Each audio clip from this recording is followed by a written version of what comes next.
வணக்கம் Rudra astro TV channel நேர்களே, நான் உங்கள் அன்பான சயின்டிபிக் வேதிக் அஸ்ட்ராலஜர் அஸ்ட்ரோ ரெட்டி பேசுகிறேன். நல்லது நினைப்போம், நல்லதே நடக்கும். இந்த வீடியோவில் நான் என்ன பார்க்க போறோம்னா,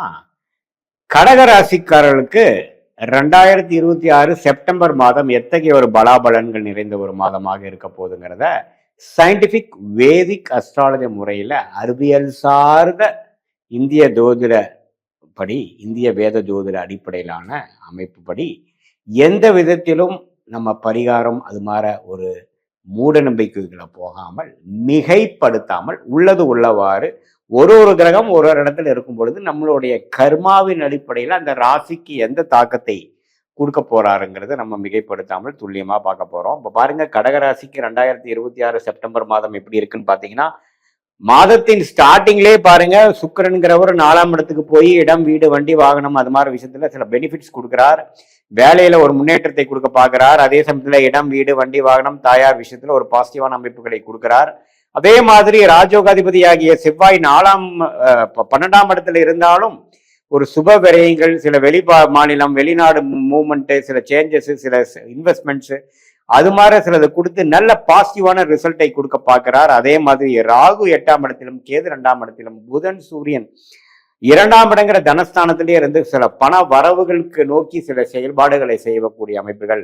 பணம் வருவதற்காக சில பிளான் எக்ஸிகியூஷன்லாம் செய்யக்கூடிய அமைப்புகள் கொடுக்கிறார். புதன் பாருங்க, கொஞ்ச நாள் 2ஆம் இடத்திலும், அப்புறம் 3ஆம் இடங்கிற முயற்சி ஸ்தானத்துல ஸ்தான படம் பெறுகிறார். இது எல்லாமே ஓரளவுக்கு நல்ல அமைப்பு தான். ஸோ பாருங்க, எப்போ உங்களுக்கு இந்த கிரக அமைப்புகள் ஓரளவுக்கு சாதகமாக ராசிக்குள்ளேயே குரு பகவான் இருந்து இப்படி இருக்கும் பொழுது, கடந்த 2 மாசமாவே உத்வேகமாக கடகராசிக்காரர்கள் கொஞ்சம் சந்தோஷமா கொஞ்சம் பழைய ஒரு ஒரியிங் ஹேபிட் இல்லாம கொஞ்சம் பாசிட்டிவா இருக்கீங்கிறதா உண்மை. இப்ப என்ன கொடுக்குதுன்னா, செப்டம்பர் மாதம் அடுத்த கட்ட நடவடிக்கை என்ன பண்ண போறோம்? சரி, ஓரளவுக்கு வந்துட்டோம், போன வருஷத்துல இருக்கிற பிரச்சனையில இருந்து மீண்டு வந்துட்டோம். இப்ப நம்ம என்ன பண்ண போறோம்? பல சுப விரயங்கள், பண பினான்சியல் இஷ்யூஸ், பல கடன்கள்லாம் போன வருஷம் ஆனதை படிப்படியாக இந்த 3-4 மாதமாக நம்ம குறைக்க பார்த்துட்டு இருக்கோம். அந்த அடிப்படையில செப்டம்பர் மாதம் பாத்தீங்கன்னா, எப்படி ஒரு கம்ப்ளீட்டா சில விஷயங்கள் நம்ம பாசிட்டிவா செய்ய முடியும், எப்படி சில நிவர்த்தி நம்மளுடைய கடனை அடைத்து அடுத்த லெவலுக்கு நம்ம போக முடியும், எப்போ நமக்கு ஒரு ரிலேஷன்ஷிப்ல ஒரு பேட்சப் பண்ணி ஒரு நெக்ஸ்ட் லெவல் கொண்டு போகிறது, எப்போ நம்ம வாழ்க்கையில அடுத்த லெவல் ஆஃப் இம்ப்ரூவ்மெண்ட், அடுத்த லெவல் ஆஃப் வசதிகள், அடுத்த லெவல் ஆஃப் பாசிட்டிவான ஒரு பிளாட்ஃபார்ம்குள்ள எப்படி போக முடியும், நம்மளுடைய ஃபினான்ஷியல் ஸ்டெபிலிட்டி எப்படி பண்ண முடியுங்கிற மேனிக்கிற காரியத்தை எடுத்து பண்ணும் பொழுது நல்ல ஒரு மாற்றங்களை கொடுக்கும். நல்ல ஒரு change of job, change of ஒரு பிஸ்னஸ் பண்ணணுங்கிற ஒரு இன்ட்ரெஸ்ட், அதுல தேவையான சில அமைப்புகள், அதுக்கு வேணுங்கிற இன்வெஸ்ட்மெண்ட், அதுக்கு வேணுங்கிற இடங்கள், இது எல்லாமே நல்லா வரக்கூடிய அமைப்புகள் இருக்கு. அதே மாதிரி வீடு கட்டணும், இடம் வாங்கணும்னு நினைக்கிறவங்களுக்கு டக்குன்னு அமையற மாதிரி அமைப்புகள், சில காம்படிட்டிவ் எக்ஸாம்ஸ் எழுதணும்னு நினைக்கிறவங்களுக்கு டக்குன்னு ஓரளவுக்கு நல்லா கிளியர் பண்ணி நல்ல ஒரு பாசிட்டிவான ரிசல்ட் வரக்கூடியவங்க, வெளிநாடு வெளிமாநிலம் போய் படிக்கணும்னு நினைக்கிறவங்களுக்கு நல்ல ஒரு சேஞ்ச் கிடைக்கக்கூடிய அமைப்புகள்,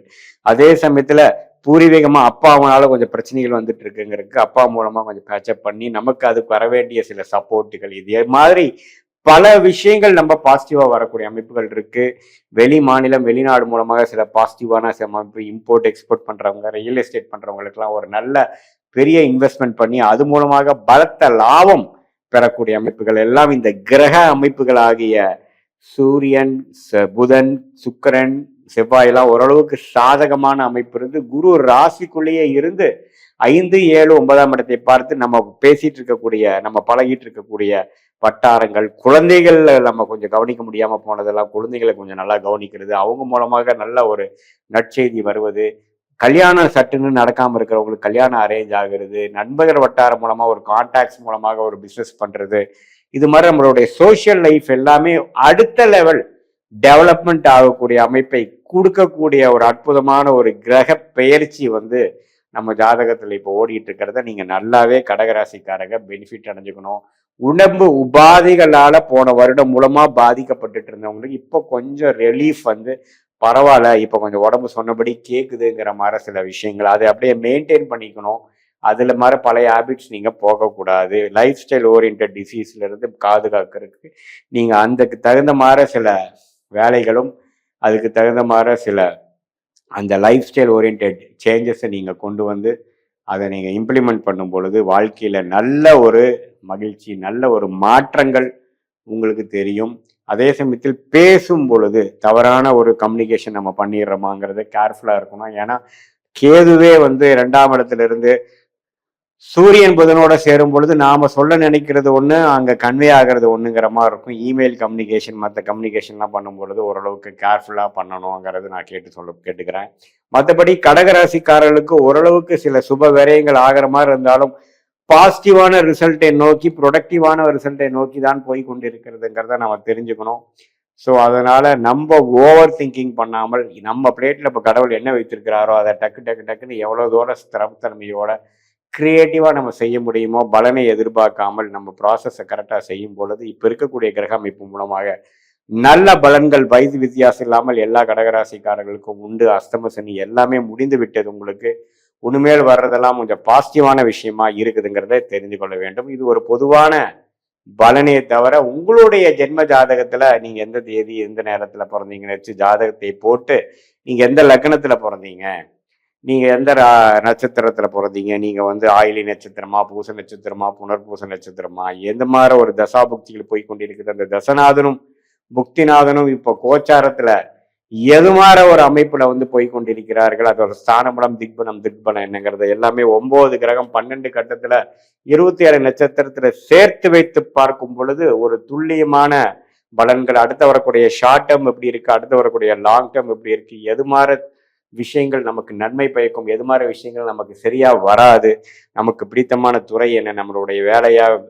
தொழிலா, எது மாதிரி நேரத்துல மாறலாம், எப்போ திருமணம், எப்போ குழந்தை பேரு, எப்போ நம்ம கடன் அடையுங்கிற மாதிரி வாழ்க்கையில இருக்கிற முக்கியமான தருணங்கள், ஒரு விஷயமும் ஒரு ஃபேக்கல்ட்டிஸும் நம்மளுடைய லைஃபை கவர்ன் பண்ணக்கூடிய அந்த 12 பாவங்களும் எது மாதிரி ஆதிபத்தியம் உங்கள் ஜாதகத்தில் இப்ப போய் கொண்டிருக்கிறதுங்கிறதை பார்த்து தசா புக்தி அந்தரம் சூக்ஷமம், தசை வந்து பல வருடங்கள் சேர்ந்தது தசை, ஒரு சில வருடங்கள் சேர்ந்தது புக்தி, சில மாதங்கள் சேர்ந்தது அந்தரா, சில வாரங்கள் சேர்ந்தது சூக்ஷமம் லெவலை நம்ம டிவைட் பண்ணி உங்களுக்கு இப்ப என்ன அந்தரம், என்ன சூக்ஷமம், என்ன புக்தி, என்ன தசா போகுதுங்கிறதை பார்த்து அதுக்கு தகுந்த மாதிரி கர்ம பலன்கள் எப்படி இருக்குங்கிறது பார்க்கும் பொழுது கடவுளால் கொடுக்கப்பட்ட இந்த தெய்வ சாஸ்திரத்தின் மூலமாக நம்ம சாதாரண மானிடராகிய நாம எந்த அளவுக்கு இதை பயன்பெற்று கொள்ளலாம், எப்படி இதை யூஸ் பண்ணி நம்ம லைஃப்ல தேவையற்ற விஷயங்களை தவிர்த்து நம்மளுடைய கர்ம பலனை நாமளே புரிந்து கொண்டு எதிர்நீச்சல் போடாமல் தேவையற்ற சமய விரயங்கள், தேவையற்ற பொருள் விரயங்கள் செய்யாமல் நமக்கு எந்த நேரத்தில் எது மாதிரி விஷயங்கள் நமக்கு செய்வது நல்லதுங்கிறதை தெரிந்து ஃப்ரஸ்ட்ரேஷன்ஸு, அந்த ஓவர் திங்கிங் அது மாதிரி விஷயங்கள்லாம் இல்லாமல் நம்மளுடைய யோகமான தொழில், யோகமான படிப்பு, நம்மளுடைய கரெக்டான தருணங்கள் எப்பொழுது எது மாதிரி விஷயங்கள் நமக்கு கரெக்டாக வருது, இப்போ நமக்கு சிந்தனையில் வரக்கூடிய ஐடியாஸ் வந்து பாசிட்டிவான ஐடியாவாக இருந்தாலும் அதுக்கு வேணுங்கிற எக்ஸிக்யூட் பண்ணக்கூடிய ஒரு டைம் லைன்ஸ் நமக்கு வந்துருச்சா அப்படிங்கிற ஒரு விஷயங்கள்லாம் தெரிந்து கொண்டு சயின்டிஃபிக்காக தெரிந்து கொண்டு எந்த ஒரு பரிகாரம் அது மாதிரி விஷயத்துக்கெல்லாம் போய் மிகைப்படுத்தி நம்ம ஒன்றும் பயப்படாமல் என்ன விஷயங்கள் எப்படி இருக்குதோ, நம்ம பாஸ்ட் வந்து மேட்ச் ஆகுதா, ப்ரெசென்ட் எப்படி இருக்கு, ஃபியூச்சர் எப்படி இருக்குங்கிறதை தெரிந்து கொண்டு அதுக்கு தகுந்த மாதிரி வாழ்க்கையை திட்டமிட்டுக்கும் பொழுது வாழ்க்கையில் எளிதில் வெற்றி பெற முடியும். மீண்டும் மற்றொரு காணொளியில் சந்திப்போம். நன்றி, வணக்கம்.